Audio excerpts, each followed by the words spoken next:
नमस्ते. मैत्रीबोधच्या परिवर्तनाच्या शाळेत आपल्या सगळ्यांचं स्वागत आहे.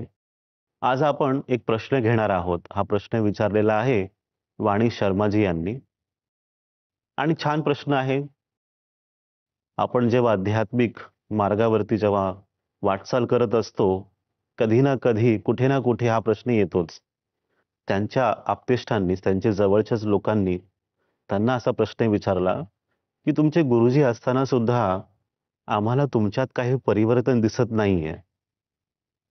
मग तुमच्यात परिवर्तन होणार कधी? आता हा प्रश्न विचारल्याच्या नंतर हे जे साधक आहेत, वाणी शर्माजी, त्यांना वाईट वाटलं आणि त्यांना कळत नाही, की आता मी काय करावं? जेव्हा माझ्यावरतीच प्रश्न येतोय, की परिवर्तन दिसत नाहीये, मग आपले गुरुजी काय करत आहेत? असा प्रश्न त्यांना विचारला. तर आपण काय करावं आता? अशा आपण समजून घेऊ, की एक साधक म्हणून काय करावं अशा वेळेस? मान्य केलं आपण, ठीक आहे? किंवा त्यांनी प्रश्न विचारला, परिवर्तन नाही झालं. मग आता आपण ह्याला आपण टप्प्याटप्प्याने समजण्याचा प्रयत्न करू, की विचारणारा कोण आहे? विचारणारा जो आहे, त्यांनी अनुभव केला का परिवर्तनाचा? त्यांना कळालं का आध्यात्मिक सत्य?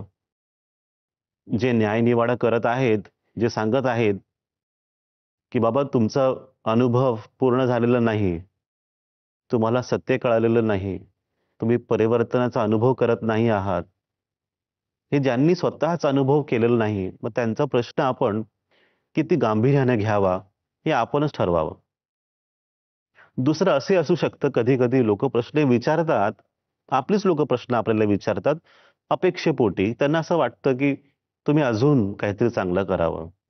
तुमच्यात सुधारणा झालेली आहे किंवा आध्यात्मिक परिवर्तन झालेलं आहे, पण अजून व्हावं म्हणून सुद्धा लोकं तसं म्हणतात, की तुम्ही अजून काहीतरी चांगलं करा.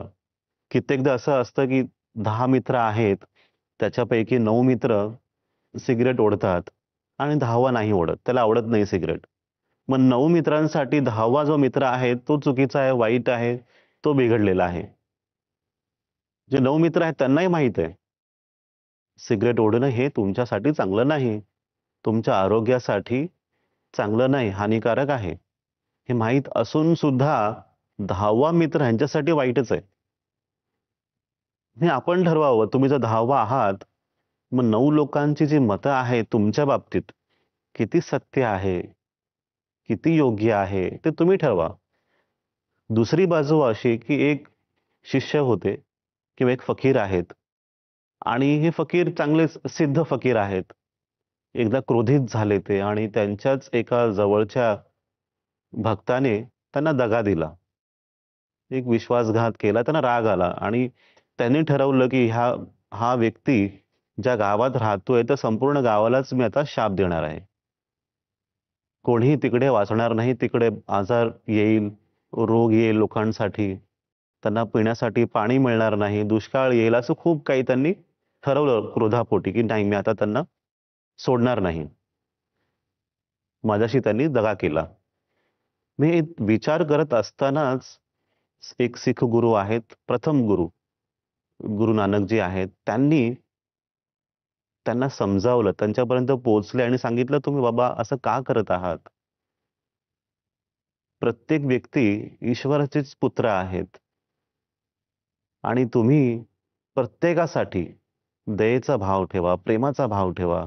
उगाचच कुणाला तुम्ही असा शाप देऊ नका." तर ते ऐकत नाही, "नाही, मग मी सोडणार नाही." तर म्हटलं, "त्या गावातील सगळीच लोकं वाईटच आहेत." असे ते फकीर म्हणतात. तर नानक जी आहेत ते म्हणतात, "ठीक आहे, जर एक जरी व्यक्ती चांगला असेल, तर तुम्ही सोडाल का?" तर ते म्हणतात, "ठीक आहे, पण मला असं वाटत नाही की एकही व्यक्ती तिकडे चांगला असेल." मग नानकजी आपल्या एका शिष्याला बोलवतात आणि त्याला सांगतात, की "बाबा हे 2 कॉइन्स तुम्हाला देतोय मी, नाणी देतोय.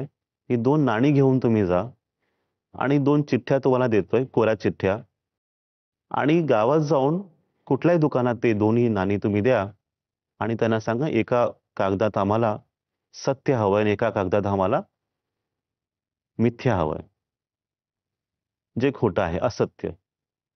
तर ते गावात गेले आणि खूप ठिकाणी शिष्य फिरले, पण त्यांना कुठेच कोणताही व्यक्ती भेटला नाही तिकडे, की जो त्यांना ते सत्य देऊ शकेल, असत्य देऊ शकेल.